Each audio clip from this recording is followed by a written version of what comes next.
Chapter 26. Jimmy was being picked up and wanted more money for the spot zone. She had a lot of her clothes and belongings with me, but started spending less time with me.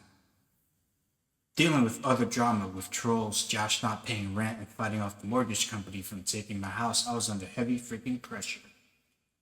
Angela told me that Jamie was going to move out, and she wanted her freedom to do what she wants. I told Angela, "Don't start with me." She then said I was a pawn and Jamie was going to leave and not to tell me. I didn't believe her for a second. When questioned Jamie this, she told me, "Who do you believe, her or me?" I said, "I want to believe you, damn it." "Well, don't question it because I haven't said a word, but I want to be able to do things on my own without always you hovering around." What the hell do you mean? I help you, and would move heaven and earth for you. Then she said I was hovering around her and she wanted some freedom. Then I said, "What am I to you then?" Then Jamie said, "You are a sexy man, just like Homer Simpson." Say what? LOL. Homer Simpson? Yeah, he loves Marge, and I'm Marge, and you're Homer. I'm not sure how to take that, but okay. Just not sure why Angela is telling me this? She loves you, that's why.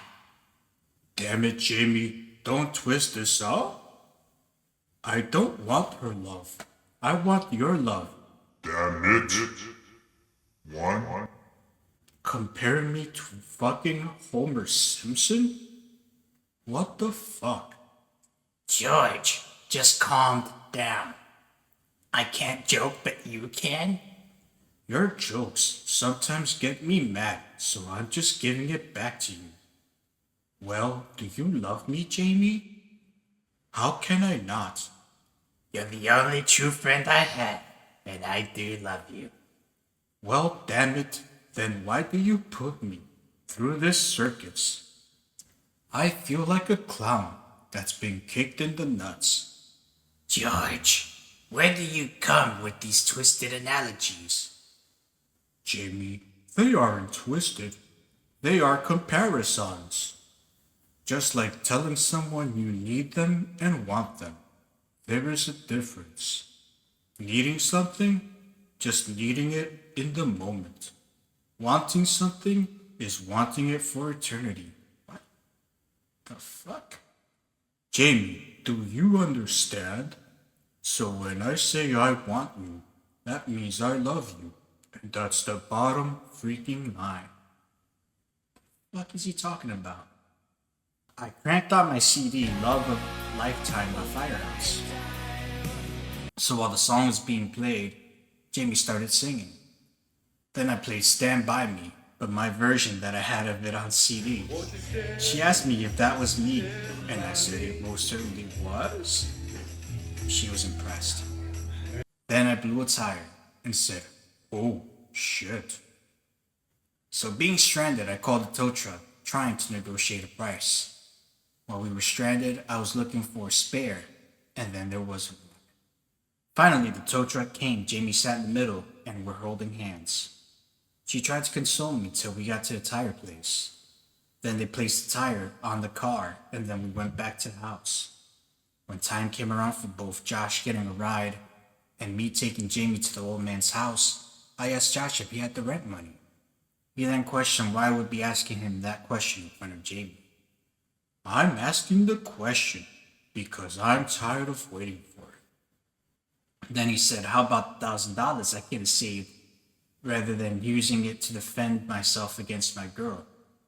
I said, "Wait a fucking second." Then Jamie came back and she said, "It would be nice for you to pay the rent when it's due, rather deflect it and making excuses on why you can't, which is more than the $1,000. Then I had to step in the middle and say, "Both of you, calm the fuck down." I took him to work and then Jamie back to the old man's house.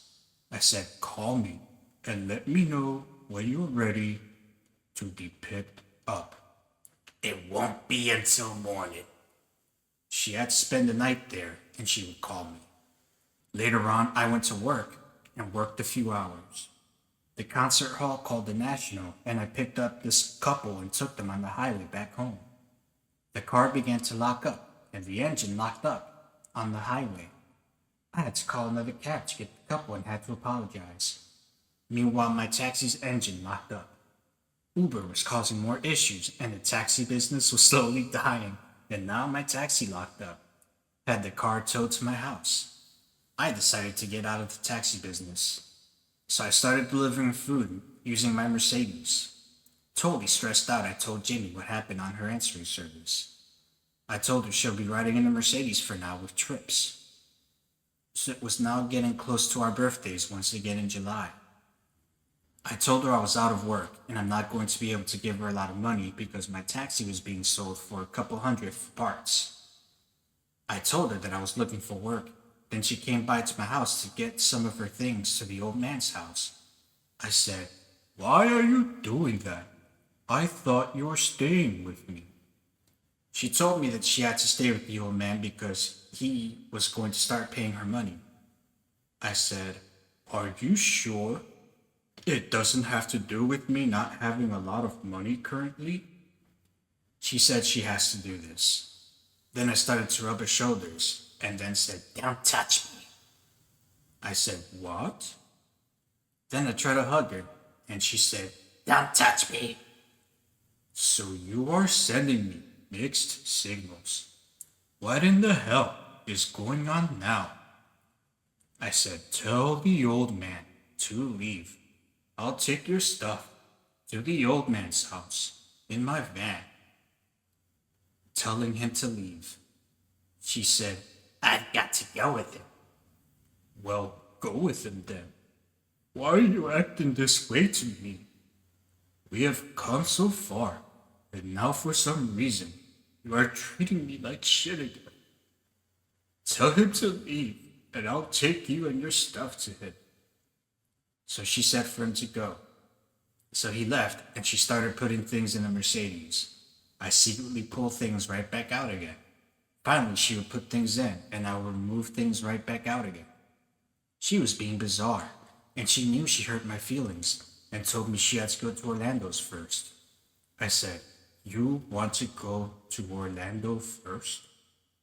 I said, "Why are you doing this, after everything?" She said, "I need to move out." I said, "Great." So once we got to Orlando's, I took 2 suitcases and threw them at Orlando's doorstep. I said, "You want to act that way? Fine.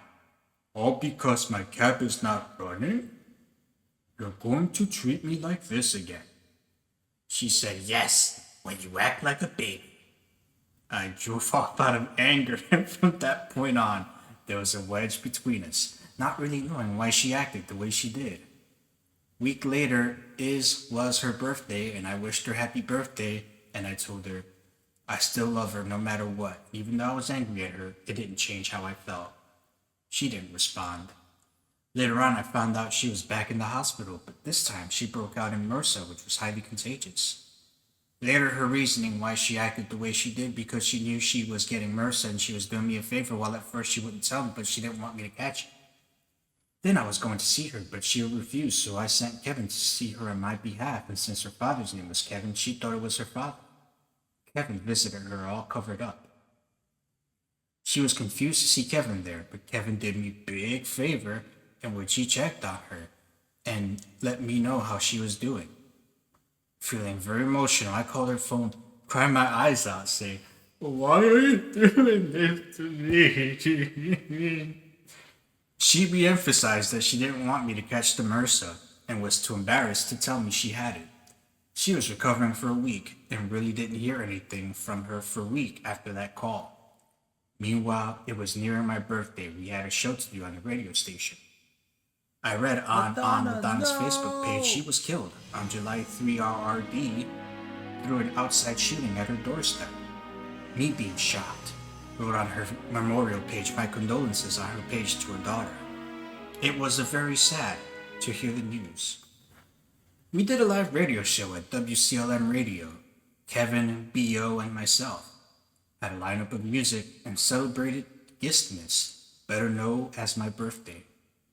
I wanted Jamie there and reached out to her, but she is still fighting MRSA at the hospital. We did the show only to be attacked by that son of a bitch, Sean Brennan. We took calls, and that bitch knew we had a birthday show at the radio station. How it got leaked, I'm not really sure. He called dropping the N-word, causing my ties with radio station to be severed, due to me going off, calling him a faggot while he kept dropping the N-word. Finally, to ease tension, we had B.O. do his usual rap song, Every Guy Needs a Hoe. Lol. Also the infamous taxi song he did on most of my shows. Through this period, things were getting stressful for me and felt like I was losing things beyond my control. I still fought for Jamie and told her no matter how it plays out that I still love her and know she cares about me. Just wasn't sure why things were digressing after things seemed to be going good. Angela rubbed it in my face and kept saying that I was duped, and how did it feel? She said Jamie had told her she was moving on, and yet Jamie denied it, but it seemed like it was pointing in that direction. Knowing that the old man was responsible for our distance by him giving her money. I was angry and felt in a destructive mood. Finally, a decision was made to sue Sean Brennan and Will Markley. The lawsuit was filed September the 12th at 4th Federal District Court in Richmond. I was determined to put an end to this shit once and for all. The lawsuit was filed, and I had added YouTube to the lawsuit because they didn't follow their own guidelines by not removing the copyright material. Throughout this period, Jeremy Redacted started getting into contact with me and seemed to feel bad for me about Jamie. I confided in him somewhat and had him a couple times check on her, which was a big mistake. Later, it proved I was correct because he was a big troll who played both sides.